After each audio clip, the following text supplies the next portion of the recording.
Hello students, आज हम electromagnetic induction का एक इंपॉर्टेंट टॉपिक डिस्कस करेंगे, that is the self induction. क्या होता है सेल्फ इंडक्शन? इसकी डेफिनेशन एक बार पढ़ते हैं।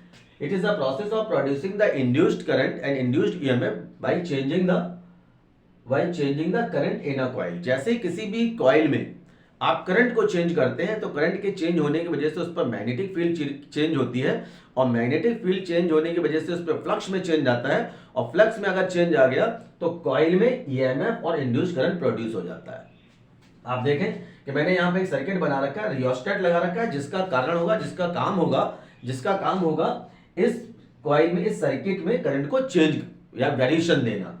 तो इसका मतलब हमने करंट की वेरिएशन का इंतजाम कर रखा है, रियोस्टेट लगा के बैटरी लगा रखी है यहाँ पर जो करंट को सप्लाई करेगी, और रियोस्टेट से हम करंट को इंक्रीज और डिक्रीज कर रहे होंगे। करंट की डायरेक्शन इस तरीके से, यहाँ पर ये कॉइल में इस तरीके से करंट प्रोड्यूस हो जाएगा। अगर मैग्नेटिक फील्ड की डायरेक्शन निकालनी है तो देखिए राइट हैंड थंब रूल लगाएंगे तो हमें पता चलेगा कि मैग्नेटिक फील्ड की डायरेक्शन इस एंड पर है। तो ये बी हमने मैग्नेटिक फील्ड की डायरेक्शन बता रखी है।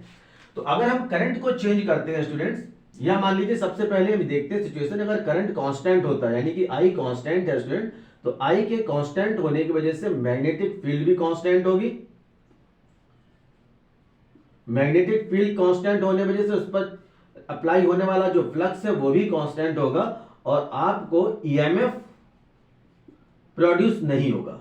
क्यों क्यों प्रोड्यूस नहीं होगा और कब प्रोड्यूस होगा? तो प्रोड्यूस के लिए पहले देख लेते हैं कि जैसे ही आई को आपने चेंज किया, आई को इंक्रीज किया, तो आप देखेंगे कि बी में इंक्रीमेंट हो जाएगा। यानी कि बी का मतलब क्या? मैग्नेटिक फील्ड में चेंज आएगा। मैग्नेटिक फील्ड में चेंज आने की वजह से चेंज क्या आएगा? जब आई इंक्रीज किया है तो मैग्नेटिक फील्ड भी इंक्रीज होगी, इसकी वजह से मैग्नेटिक फ्लक्स इंक्रीज होगा, और इसकी वजह से आपको ईएमएफ इस सर्किट में प्रोड्यूस हो जाएगा, इस कॉइल के अंदर ईएमएफ मिल जाएगा। सिमिलरली अगर आई का डिक्रीमेंट करते हैं, आई को डिक्रीज करते हैं, तो मैग्नेटिक फील्ड में डिक्रीमेंट आएगा, जिसकी वजह से मैग्नेटिक फ्लक्स में डिक्रीमेंट आएगा और ईएमएफ मिल जाएगा। यानी कि ईएमएफ, इलेक्ट्रोमोटिव फोर्स या इंड्यूस्ड करंट तब प्रोड्यूस होता है जब फ्लक्स में चेंज आ रहा हो, और फ्लक्स में तब चेंज आएगा जब हम करंट में चेंज कर रहे हो। ठीक है, मैग्नेटिक फील्ड में चेंज आ रहा हो। तो देखिए रिलेशन यहां पे समझ में आ रहा है कि आई अगर या तो इंक्रीज हो रहा हो या डिक्रीज हो रहा हो, दोनों ही सिचुएशन में ईएमएफ प्रोड्यूस हो जाता है। तो यहां पे देखिए एक रिलेशन एग्जिस्ट हो रहा है कि फाई प्रोपोर्शनल टू आई, यानी कि मैग्नेटिक जो फ्लक्स है वो डायरेक्टली प्रोपोर्शनल टू आई है। आई में वेरिएशन, फाई में वेरिएशन। इस प्रोपोर्शनलिटी को हटाते हैं और यहां पर एक कांस्टेंट लेके आते हैं, दैट इज द एल। तो L is a self inductance. ये एक प्रकार का कांस्टेंट है जिसका नेम होता है सेल्फ इंडक्टेंस, और इसकी वैल्यू आप निकालेंगे L is equal to phi upon I. अभी इसकी यूनिट बताते हैं। इसकी यूनिट होती है Henry.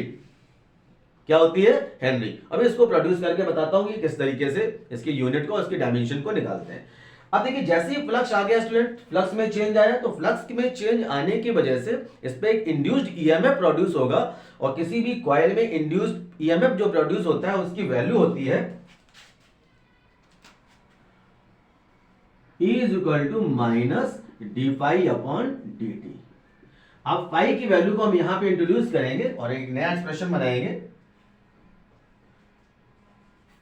E is equal to minus L D I upon D T.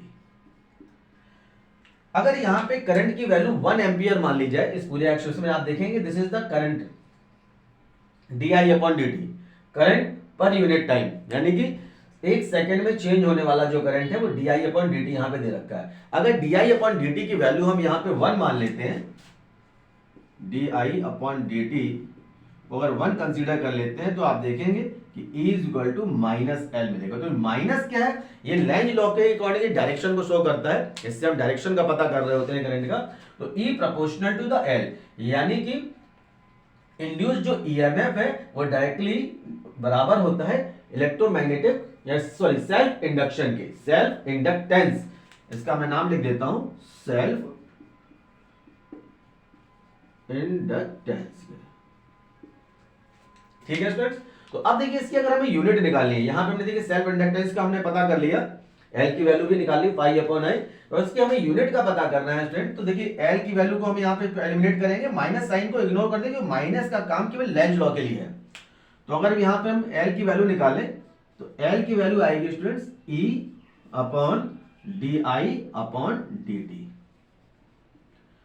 ये T ऊपर चला जाएगा। ये एक प्रकार का पोटेंशियल डिफरेंस है जिसकी यूनिट होती है वोल्ट। ये एक प्रकार का करंट है जिसकी यूनिट होती है एम्पियर और दिस इज द सेकेंड। तो आप देखेंगे यहां पर ये ऊपर टर्म चला जाएगा V S A minus one, this is the unit of the self inductance और इसको बोला जाता है हेनरी, 1 हेनरी। अगर 1 हेनरी को हम डिफाइन करना चाहें तो इसका मतलब 1 हेनरी वो सेल्फ इंडक्टेंस होगा, किसी भी कॉइल में प्रोड्यूस होने वाला सेल्फ इंडक्टेंस होगा जिसमें हम 1 volt EMF produced in 1 second और with 1 ampere of the current. तो इस तरीके से हम 1 हेनरी को डिफाइन कर सकते हैं students. Thank you and so much.